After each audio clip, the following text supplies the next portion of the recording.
O Catecismo em um ano.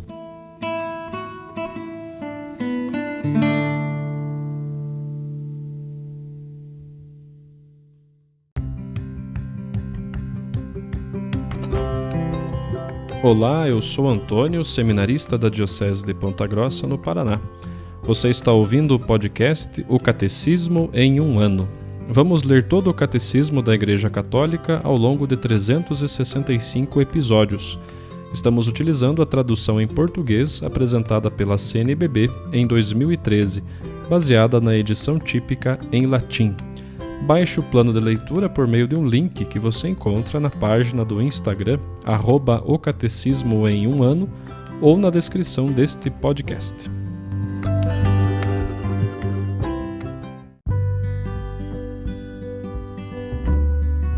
Estamos no 173º dia do nosso Catecismo em um ano.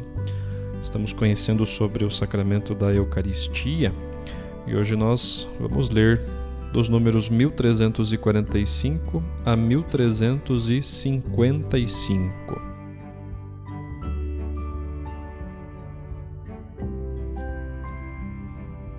A celebração litúrgica da Eucaristia. A missa de todos os séculos. Desde o século II temos o testemunho de São Justino Mártir sobre as grandes linhas do desenrolar da celebração eucarística. Elas permanecem as mesmas até nossos dias para todas as grandes famílias litúrgicas. Ele assim escreve, pelo ano 155, para explicar ao imperador pagão Antonino Pio o que faziam os cristãos. Diz assim: no dia do sol, como é chamado, reúnem-se no mesmo lugar os habitantes, quer das cidades, quer dos campos. Leem-se na medida em que o tempo o permite, ora os comentários dos apóstolos, ora os escritos dos profetas. Depois, quando o leitor terminou, o que preside toma a palavra para aconselhar e exortar a imitação de tão sublimes ensinamentos. A seguir, nos colocamos todos de pé e elevamos nossas preces por nós mesmos e por todos os outros, onde quer que estejam, a fim de sermos de fato justos por nossa vida e por nossas ações, e fiéis aos mandamentos para assim obtermos a salvação eterna. Quando as orações terminam, nos saudamos uns aos outros com um beijo. Em seguida, leva-se aquele que preside aos irmãos um pão e um cálice de água e de vinho misturados. Ele os toma e faz subir louvor e glória ao Pai do Universo, no nome do Filho e do Espírito Santo, e rende graças, em grego Eucharistian, que significa ação de graças, longamente pelo fato de termos sido julgados dignos destes dons. Terminadas as orações e as ações de graças, todo o povo presente aclama dizendo Amém. Depois de o presidente ter feito a ação de graças e o povo ter respondido, os que entre nós se chamam diáconos distribuem a todos os que estão presentes pão, vinho e água eucaristizados e levam também aos ausentes. Isso está na Apologia de São Justino. A liturgia da Eucaristia desenrola-se segundo uma estrutura fundamental que se conservou pelos séculos até nossos dias. Desdobra-se em dois grandes momentos que formam uma unidade básica: a convocação, a liturgia da palavra com as leituras, a homilia, a oração universal. E o outro grande momento é a liturgia eucarística, com a apresentação do pão e do vinho, a ação de graças consecratória e a comunhão. Liturgia da palavra e liturgia eucarística constituem juntas um só e mesmo ato de culto. Com efeito, a mesa preparada para nós na Eucaristia é ao mesmo tempo a da Palavra de Deus e a do corpo do Senhor. Não é exatamente esta a sequência da ceia pascal de Jesus ressuscitado com seus discípulos? Estando a caminho, explicou-lhes as Escrituras e, em seguida, colocando-se à mesa com eles, tomou o pão, o abençoou, depois o partiu e o distribuiu a eles. A sequência da celebração. Todos se reúnem. Os cristãos acorrem a um mesmo lugar para a Assembleia Eucarística, encabeçados pelo próprio Cristo, que é o ator principal da Eucaristia. Ele é o sumo sacerdote da nova aliança. É ele mesmo quem preside invisivelmente toda a celebração eucarística. É o representando que o bispo ou o presbítero, agindo em representação de Cristo cabeça, preside a assembleia. Toma a palavra depois das leituras, recebe as oferendas, profere a oração eucarística. Todos tomam parte ativa da celebração, cada um a seu modo. Os leitores, os que trazem as oferendas, os que dão a comunhão, todo o povo, cujo amém manifesta sua participação. Na sequência, a liturgia da palavra, que comporta os escritos dos profetas, isto é, o Antigo Testamento, e as memórias dos apóstolos, isto é, as epístolas e os evangelhos.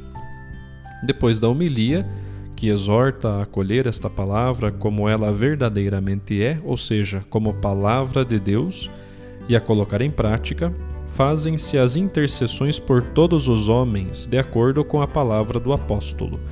Antes de tudo, peço que se façam súplicas, orações, intercessões, ação de graças, por todas as pessoas, pelos reis e pelas autoridades em geral. São Paulo, na primeira carta a Timóteo, capítulo 2, versículo 1 e 2. Na sequência, a apresentação das oferendas, o ofertório, são trazidos ao altar, por vezes em procissão, o pão e o vinho, que são oferecidos pelo sacerdote em nome de Cristo no sacrifício eucarístico, e ali se tornarão o corpo e o sangue de Cristo. Este é o próprio gesto de Cristo na última ceia, ao tomar o pão e o cálice. Esta oblação só a Igreja a oferece pura ao Criador, oferecendo-lhe com ação de graças o que convém de sua criação. A apresentação das oferendas no altar assume o gesto de Melquisedeque e entrega os dons ao Criador nas mãos de Cristo. Ele, em seu sacrifício, leva à perfeição todos os intentos humanos de oferecer sacrifícios. Desde o início, os cristãos levam com o pão e o vinho para a Eucaristia seus dons para repartir com os que estão em necessidade.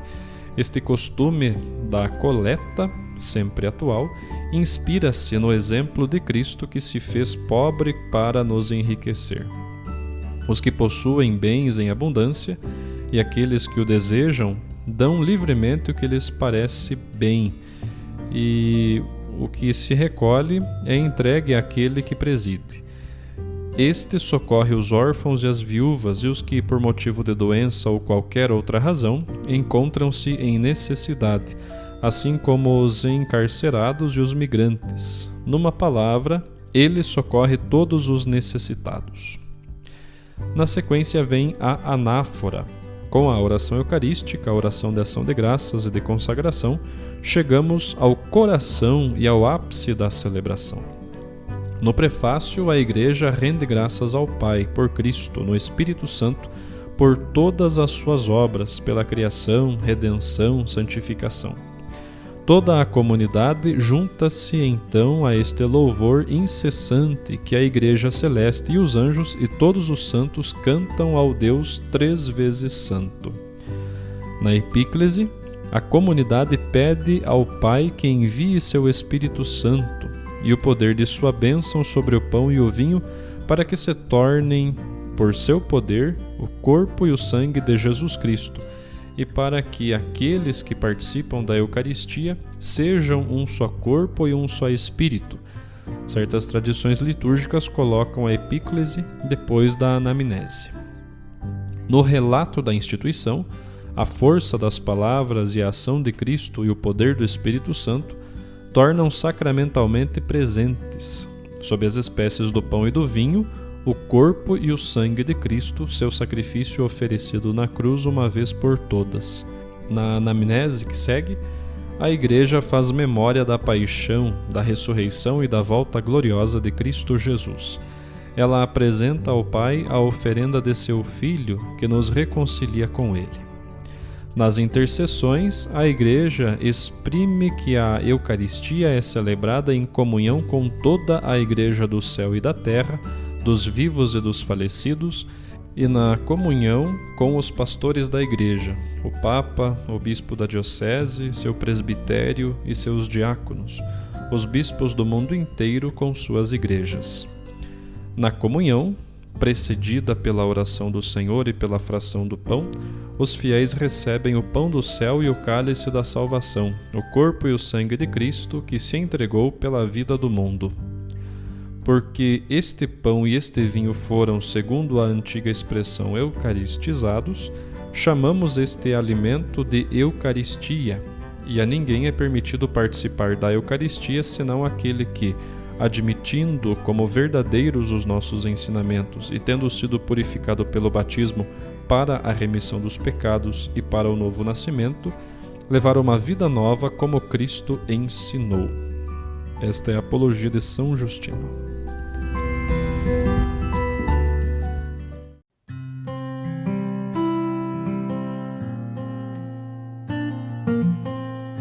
Ouçamos o Papa Francisco, o que ele disse na audiência geral em 13 de dezembro de 2017.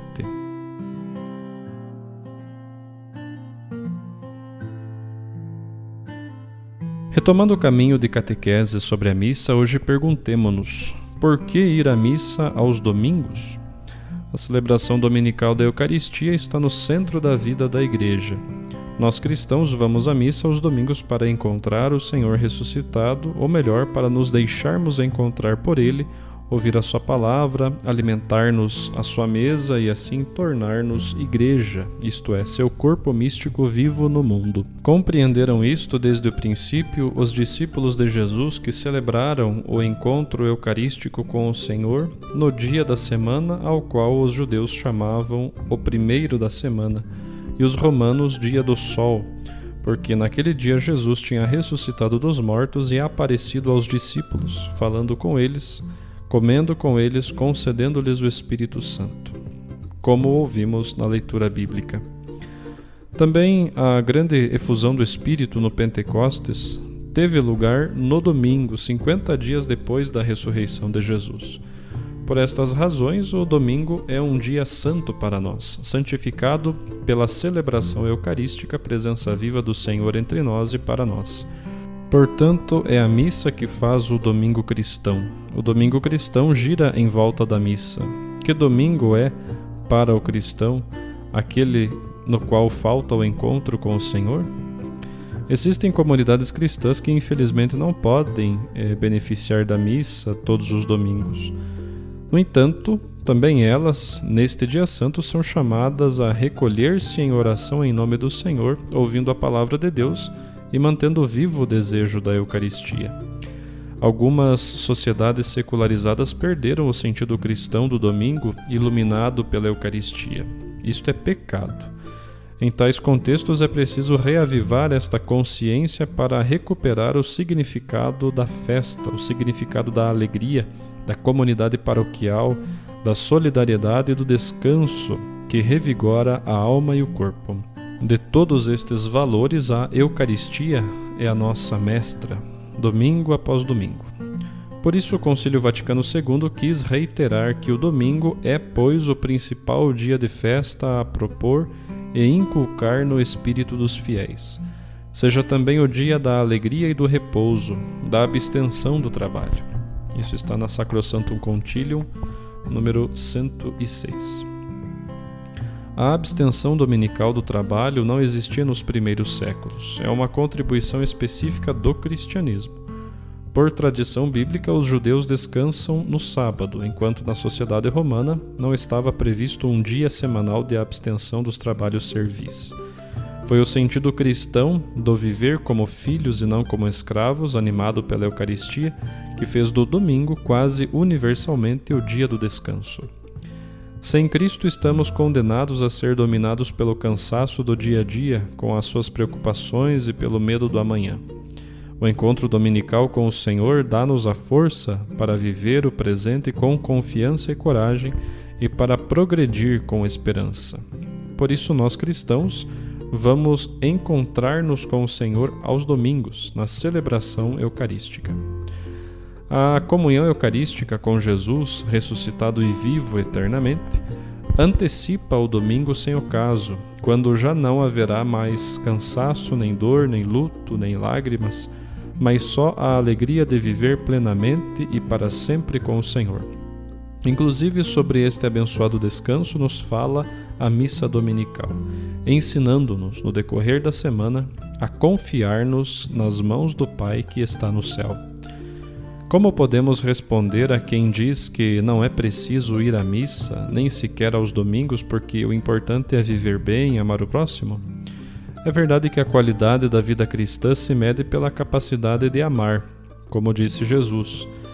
Disto todos saberão que sois meus discípulos, se vos amardes uns aos outros. O versículo 35 do capítulo 13 do Evangelho de João.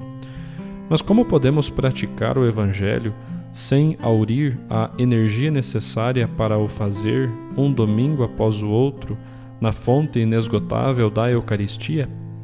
Não vamos à missa para oferecer algo a Deus, mas para receber dele aquilo que verdadeiramente temos necessidade.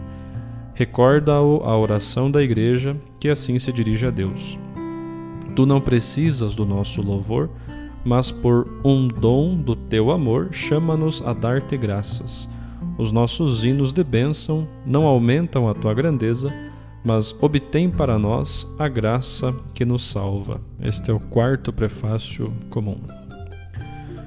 Em síntese, por que ir à missa aos domingos? Não é suficiente responder que é um preceito da Igreja. Isto ajuda a preservar o seu valor, mas sozinho não basta.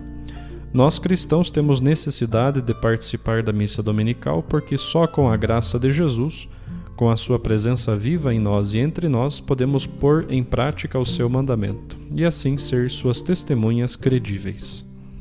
Em 20 de dezembro de 2017, o Papa Francisco continua a catequese sobre a Eucaristia. Ele diz assim: hoje gostaria de entrar no vivo da celebração eucarística. A missa é composta por duas partes, que são a liturgia da palavra e a liturgia eucarística. São estreitamente unidas entre si, a ponto de formar um único ato de culto. Portanto, introduzida por alguns ritos preparatórios e concluída por outros, a celebração é um único corpo que não se pode separar, mas para uma melhor compreensão procurarei explicar os seus vários momentos, cada um dos quais é capaz de tocar e abranger uma dimensão da nossa humanidade. É necessário conhecer estes santos sinais para viver plenamente a missa e apreciar toda a sua beleza. Quando o povo está reunido, a celebração abre-se com os ritos introdutórios, que incluem a entrada dos celebrantes ou do celebrante, a saudação, o Senhor esteja convosco, a paz esteja convosco, o ato penitencial, confesso, no qual nós pedimos perdão pelos nossos pecados, o Kyrie eleison, o hino do Glória e a oração da coleta. Chama-se oração da coleta, não porque ali se faz a coleta das ofertas. É a coleta das intenções de oração de todos os povos. E aquela coleta da intenção dos povos leva-se ao céu como prece. A sua finalidade destes ritos introdutórios é fazer com que os fiéis reunidos formem uma comunidade e se predisponham a ouvir com fé a palavra de Deus e a celebrar dignamente a Eucaristia. Não é um bom hábito olhar para o relógio e dizer: estou a tempo, chego depois do sermão e assim cumpro o preceito. A missa começa com o sinal da cruz, com estes ritos introdutórios, porque ali começamos a adorar Deus como comunidade. E por isso é importante procurar não chegar atrasado, mas ao contrário, antecipadamente, a fim de preparar o coração para este rito, para esta celebração da comunidade. Geralmente, enquanto se executa o cântico de entrada, o sacerdote com os outros ministros chega processionalmente ao presbitério e aqui saúda o altar com uma inclinação e em sinal de veneração beija-o, e quando há incenso, incensa-o. Por quê? Porque o altar é Cristo, é figura de Cristo. Quando fitamos o altar, olhamos precisamente para onde está Cristo. O altar é Cristo. Estes gestos, que correm o risco de passar despercebidos, são muito significativos porque exprimem desde o início que a missa é um encontro de amor com o Cristo, o qual, oferecendo o seu corpo na cruz, se tornou altar, vítima e cordeiro. O Prefácio Pascal, número 5. Com efeito, sendo sinal de Cristo, o altar é o centro da ação de graças que se realiza com a Eucaristia. E toda a comunidade em volta do altar, que é Cristo, não para olhar na cara, mas para fitar Cristo, porque Cristo está no centro da comunidade e não longe dela. Depois há o sinal da cruz. O sacerdote que preside faz o sinal, e de igual modo o fazem todos os membros da Assembleia, conscientes de que o ato litúrgico se realiza em nome do Pai e do Filho e do Espírito Santo. E aqui passo para outro tema muito pequeno. Vistes como as crianças fazem o sinal da cruz? Não sabem o que fazem. Às vezes fazem um desenho que não é o sinal da cruz. Por favor, mãe e pai, avós, ensinai as crianças desde o início, desde pequeninos, a fazer o sinal, fazer bem o sinal da cruz.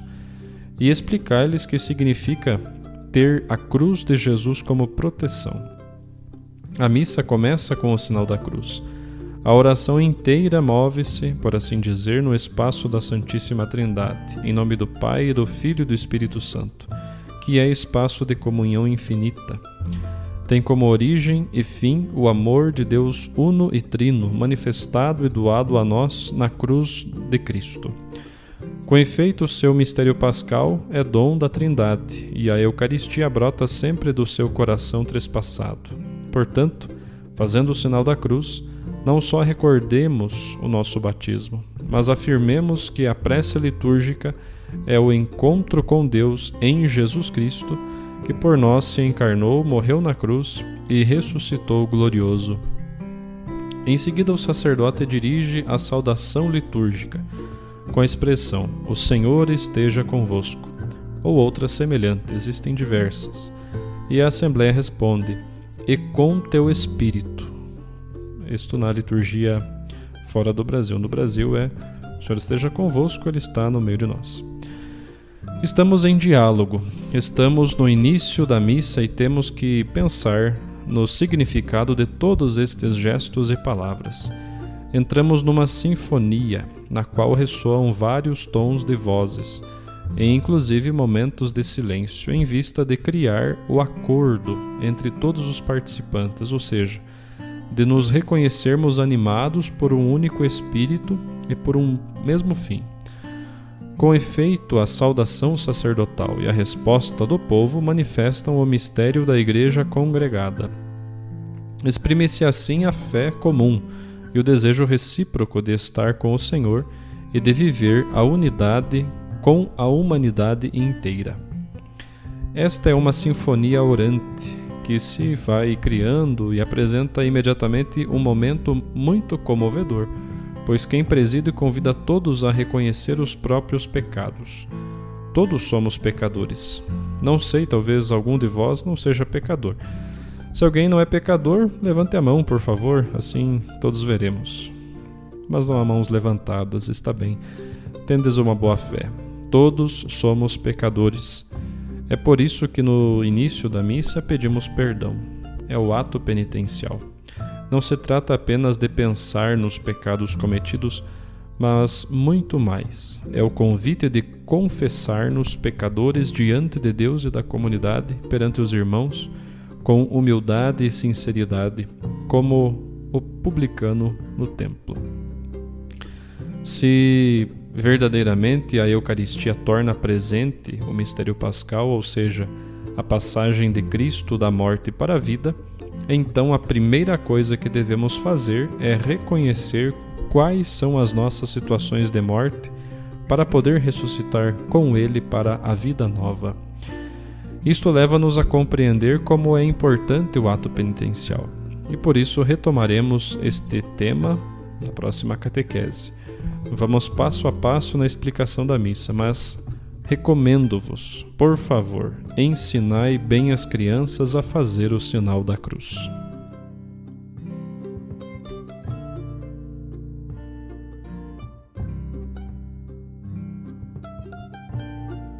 Os textos das catequeses papais encontram-se na íntegra no site da Santa Sé, vatican.va.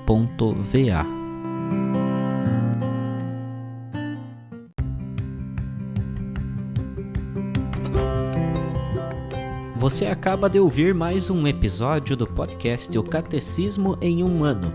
Continue nesse bom propósito de aprofundar o conhecimento e a vivência da fé católica e procure participar da sua comunidade.